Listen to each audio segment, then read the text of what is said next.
Les traitements des travailleurs pendant cette période de coronavirus préoccupent le gouvernement du Lualaba. C'est pour cette raison que son Excellence, Monsieur le gouverneur Richard Mouyej Mangenzmans, a dépêché une forte délégation ce jeudi 7 mai 2020 dans la concession TFM pour se rendre compte de l'état des lieux du confinement. Une délégation composée de plusieurs structures, notamment la société civile, l'inspection du travail, de la santé, ainsi que Monsieur le bourgmestre de Fungurume. Monsieur Yannick Chisola, directeur de cabinet adjoint du gouverneur, était à la tête de cette dernière. Ça fait 10 jours que nous sommes en train de faire un état des lieux des travailleurs confinés dans les entreprises minières. À l'étape de Fungurume, nous sommes satisfaits des conditions de confinement. Nous avons fait quelques observations en ce qui concerne les contractants. Et je crois que le management de l'entreprise a pris bonne note et va répercuter aux contractants. Nous avons d'ailleurs eu l'occasion d'en parler de vive voix aux contractants. Mais nous avons encouragé le management de l'entreprise de TFM par rapport à ce que nous avons vu.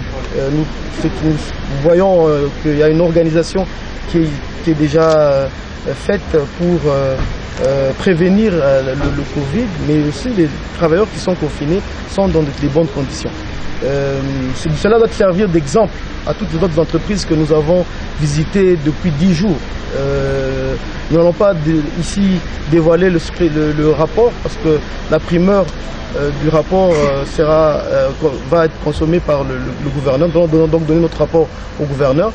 Mais nous pensons que Tenke Fungurume Mining doit être un exemple, tout comme Kamoa doit être un exemple pour les autres entreprises qui, c'est vrai, c'est la première fois qu'ils font face à cette situation de confinement, mais nous estimons qu'il faudrait relever le niveau pour que les conditions de travail des employés répondent aux normes de droits humains. La délégation a visité les maisons de la base TFM, du camp Mikuba, ainsi que de l'entreprise Majengo.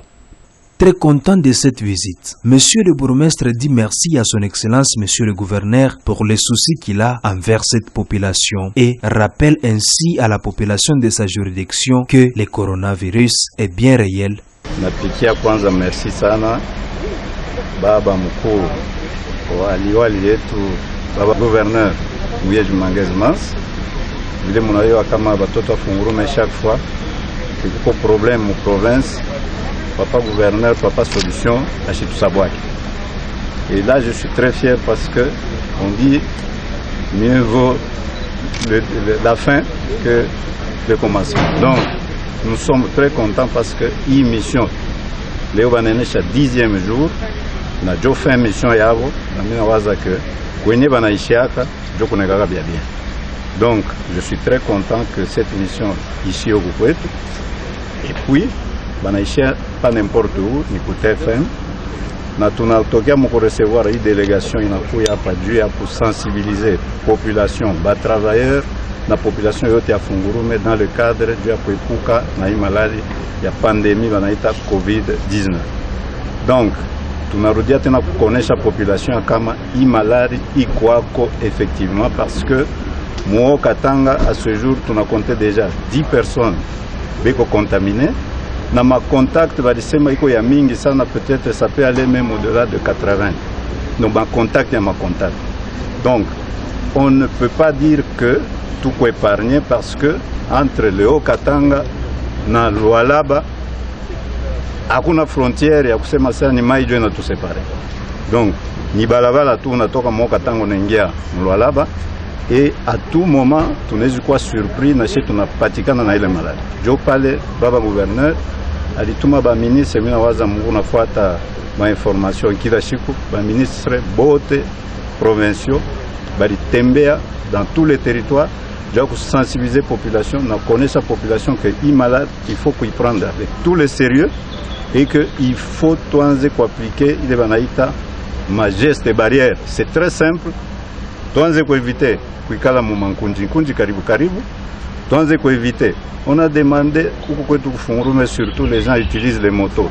Tulisema kubeba muntu moya pa moto c'est fini. Pas deux motards et pas deux personnes ku moto ou trois vile tunaona ça moi avant de 4-5 personnes. À partir de hapa sasa tutainstruire police banze parce que tunapitisha hii wakati yote tunaanza kusensibilize, tunaona bantu wapende kuheshimia ile reglement. Sasa tutaanza na kuarete parce que kuko nomenclature. Ministre, vice-premier ministre wa interieur Kinshasa alileta na mato ile batanza kulipisha bantu bale batanza kwenda à l'encontre ile ma geste barrière, notamment na mamiotoka. Il faut kuikala mutu mapeti minibus, il faut kubeba bantu kama ni 10, pas plus de 10 personnes. Mais tunaona hii mashiku bantu wanaanza kurudia tena kujikonfine myotoka, batoto kucheza mafootball, bantu bengine bana reprendre tena mambo ya maeglise, banaanza kutuambia sasa bantu wao nakusanyika bushiku mu maeglise, mu mabar banarudia tena kwanza kunywa. Donc tutakuwa très sévère à partir de hapa sasa. Quand tuna mibamba, vous allez en prison, tunamilipisha mamande juu ya kusema mwachelema. Donc soyez aux aguets, tukue vigilant na tu respecter hii maobligation wanatuambia juu ya kuepuka na hii maladi shingie. Retenons que ça fait 10 jours que cette commission est sur terrain à l'étape des Fungurume. Ils sont satisfaits des conditions de confinement, mais ils ont fait quelques observations aux sous-traitants